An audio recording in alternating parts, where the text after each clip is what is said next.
నేను ఆ రోజు హైదరాబాద్ని అన్ని విధాలా అభివృద్ధి చేశాను.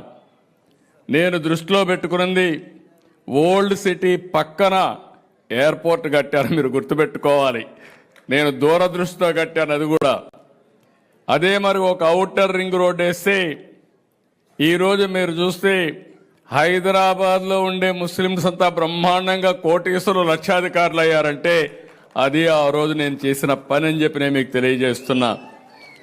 నేను ఎప్పుడూ ఒకటి చెప్పేవాడిని, హైదరాబాద్కి ఎవరు వచ్చినా నేరుగా పోయి ఓల్డ్ సిటీలో షాపింగ్ చేసే విధంగా పెరల్స్ని ప్రమోట్ చేసింది కూడా తెలుగుదేశం పార్టీ. హైదరాబాద్ బిర్యానీని కూడా ప్రమోట్ చేశాం.